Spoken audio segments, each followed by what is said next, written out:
کہ چاہے سارے عرب ملک اسرائیل کو تسلیم کر لیں، پاکستان کبھی نہ کرے، اس لیے کہ پاکستان اسرائیل کے طور پر وجود میں آیا ہے۔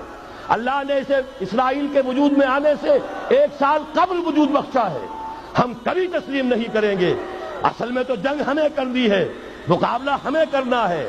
وہاں تک تو ہماری فوجیں جائیں گی، حضرت مسیح کے ساتھ ہو کر لڑیں گی، حضرت مہدی کی مدد کریں گی۔ یہ سارا کا سارا رول تو اللہ نے ہمارے لیے رکھا ہے۔ لہذا کسی صورت عرب کر لیں، مجبور ہو چکے ہیں، بے بس ہو چکے ہیں، ان کا معاملہ جو بھی ہے وہ جانے، لیکن چاہے وہ تسلیم کر لیں، اسرائیل کو کسی صورت میں پاکستان تسلیم نہ کرے۔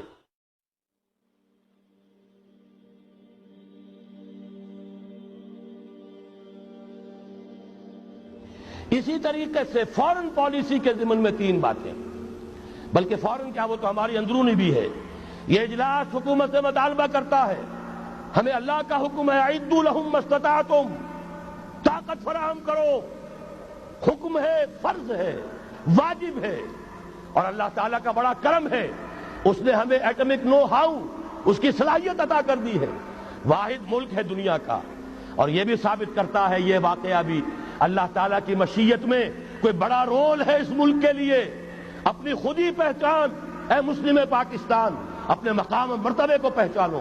400 سال سے مجددین امت کی بارش فوار تم پر پڑتی رہی ہے، تم نے اس کا حق ادا کیا، اس کے بارے میں غور و فکر کرنا چاہیے۔ بہرحال یہ اللہ نے ہمیں توفیق دی ہے، اس کو بھرپور طریقے پر اسے آگے بڑھایا جائے، کسی بھی درجے میں رول بیک نہ کیا جائے۔ ایک اور مطالبہ، کشمیر کے معاملے میں ہرگز یو این او یا یو این او کے کوئی سیکریٹری جنرل یا یو این او کی کوئی بھی ثالثی قطعاً قبول نہ کی جائے۔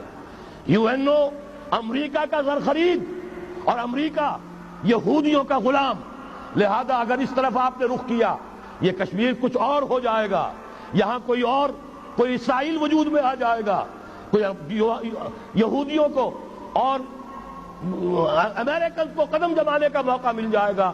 آپ کو معلوم ہے آج نجد کی سرزمین میں امریکہ کی فوجیں آ کے ڈیرا ڈال کے بیٹھ گئی ہیں، جہاں سے نکالا گیا تھا اخرجوا اليہود والنصارى من جزیرۃ العرب، نکال باہر کرو ان کو۔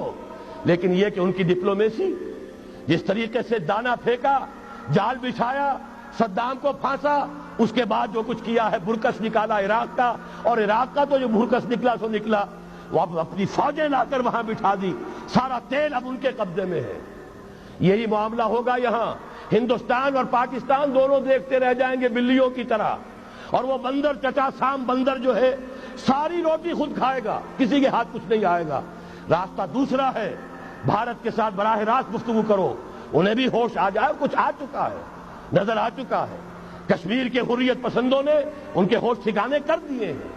لیکن یہ کہ بہرحال باہمی گفتگو، اور اگر کوئی ثالثی کسی درجے میں، کوئی گڈ آفیسز، کوئی بھی ہمیں ذریعے درکار ہیں، تو جو پڑوسی ممالک ہیں ایران اور چین، ان کی مدد حاصل کر کے کوئی مفاہمت جو ہے لوکل طے کی جائے۔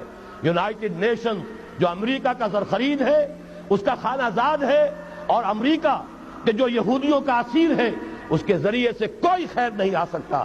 اور آخری مطالبہ کہ چاہے سارے عرب ملک اسرائیل کو تسلیم کر لیں، پاکستان کبھی نہ کرے، اس لیے کہ پاکستان اسرائیل کے طور پر وجود میں آیا ہے۔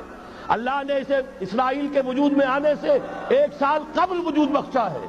ہم کبھی تسلیم نہیں کریں گے۔ اصل میں تو جنگ ہمیں کرنی ہے، مقابلہ ہمیں کرنا ہے۔ وہاں تک تو ہماری فوجیں جائیں گی، حضرت مسیح کے ساتھ ہو کر لڑیں گی، حضرت مہدی کی مدد کریں گی۔ یہ سارا کا سارا رول تو اللہ نے ہمارے لیے رکھا ہے۔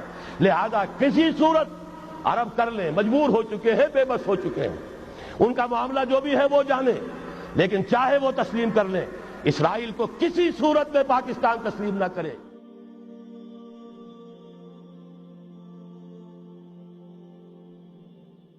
اللہ